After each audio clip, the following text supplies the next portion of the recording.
Alright, this will be the start of basing, just really basic stuff. I figured while I was putting together the base for more of a character type mini, an apothecary for one of my command squads, might as well show you a few things.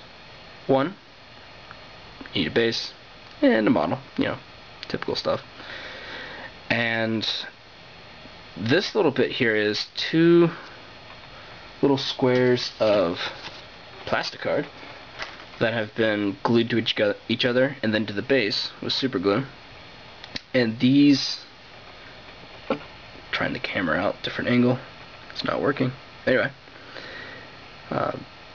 these are what the apothecary will go on. Now, since it's only 1 foot, this should be enough. If not, I can just drill a pin right up through his foot and then through the base, and that'll keep him there nicely. But the whole reason for this little piece is because it keeps the apothecary's feet above the basing material, which in this case is dirt from my backyard.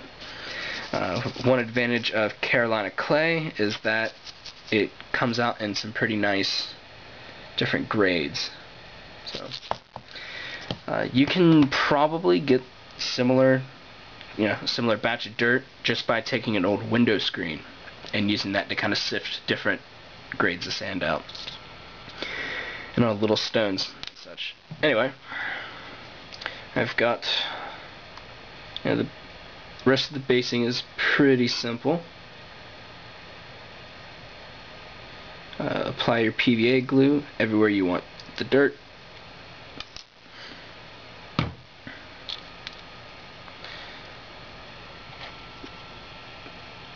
Use an old brush to kind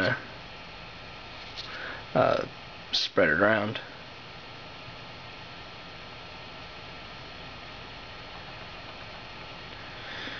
And take some of that excess off.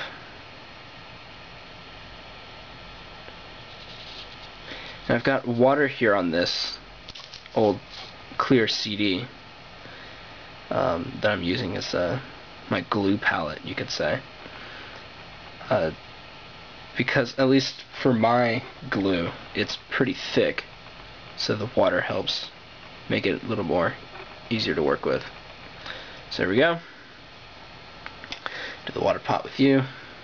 And this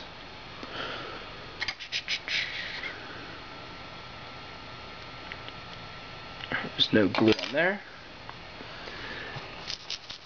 Then into the cup it goes. Like that. And if I fish it out,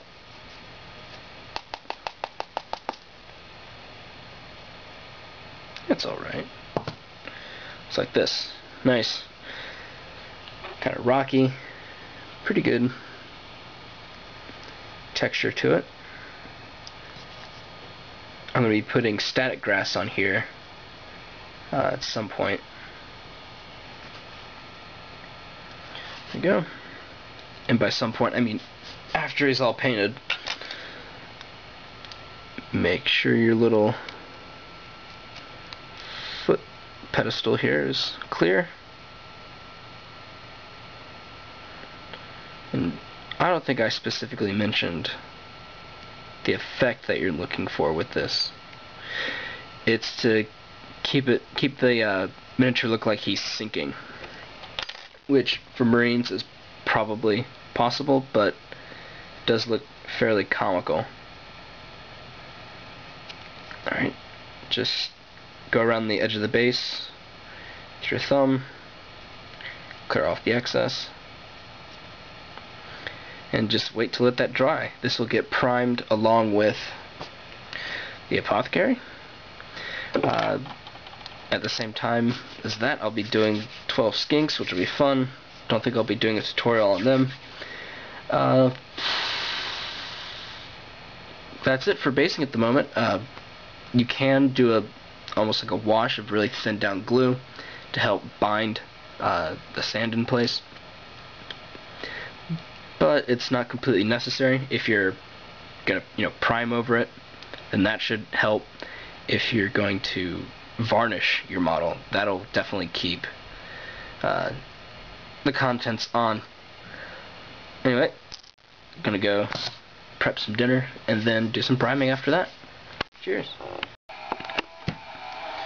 Alright, I've gone ahead and done a base coat of sorts, basically black mixed with Bestial Brown, just to help cover up the little the bits of dirt that didn't get darkened by the primer. So next step, fairly easy, it's just a dry brush of Bestial Brown. You could get away with an overbrush, I suppose.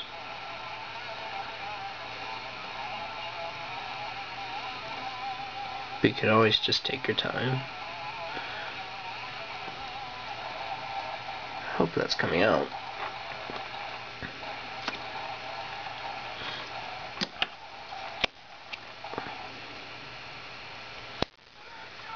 And the brush I'm using, this flat tip, is really good for basing, because a lot of your surfaces are fairly open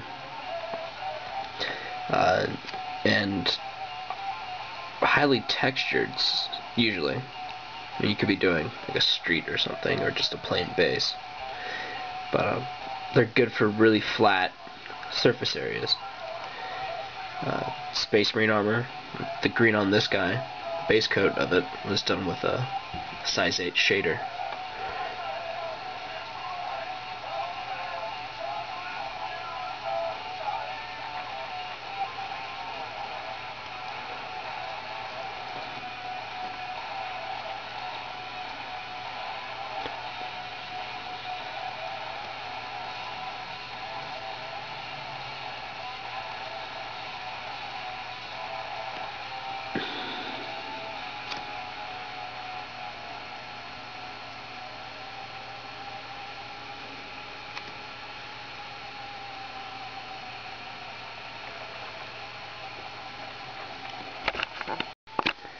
Alright, I've gone and done another dry brush layer with just some bleach bone mixed into Bestial Brown. Just it's a step I like. You can skip it because the next step is just pure bleach bone. Get a little more on that.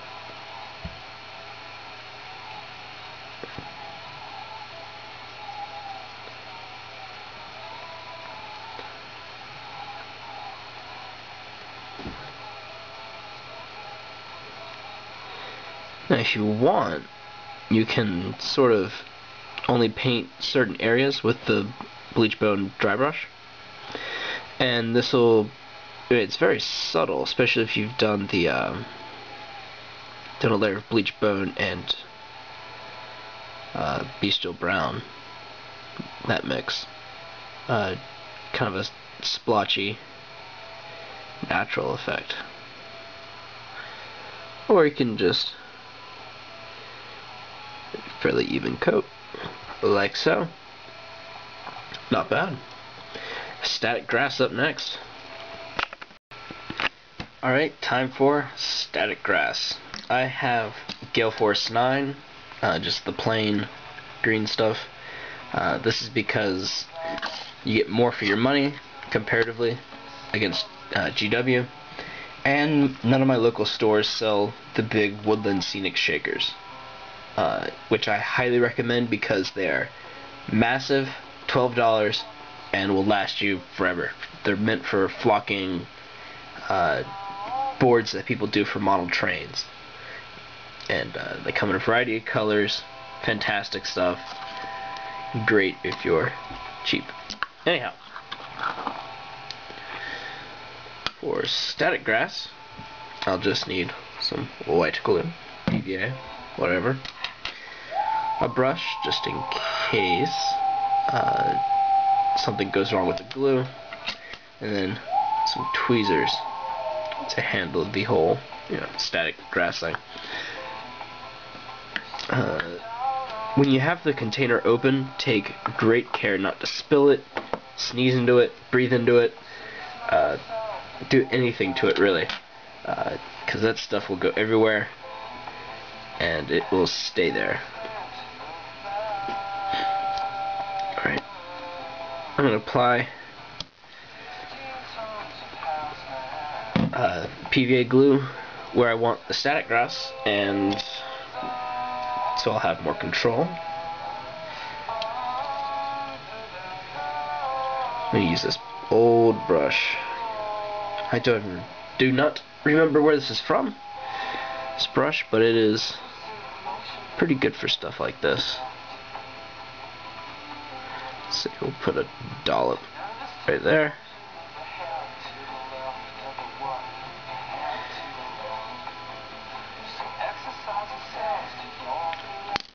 And a tip that I've picked up, I don't remember where, said that if you put static grass, snow, things like that, on the edges of a base, so it comes in contact with the edges, the base looks less fake, I suppose is the word. It looks larger and more pleasing to the eye. So far, what do we have? Our static grass, or my static grass. You can't have any.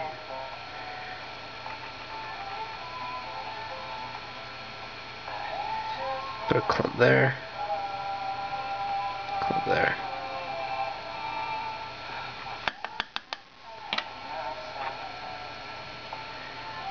Put up, knock the excess.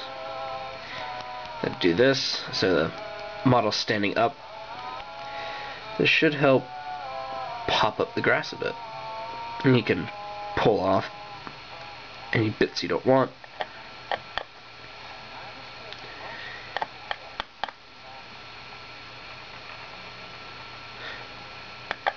That'll do. There you go. There's basing. At least for a sort of a grasslands, grassy base. Keep your static grass applied sparingly. That'll help tons. Keep it around the edges. You can have some in the middle if you have the room for it, but try and keep it to the edges. Don't breathe on it. Basic stuff. I'll try, don't know what I'll try next for basing, but we'll see how it goes. Cheers.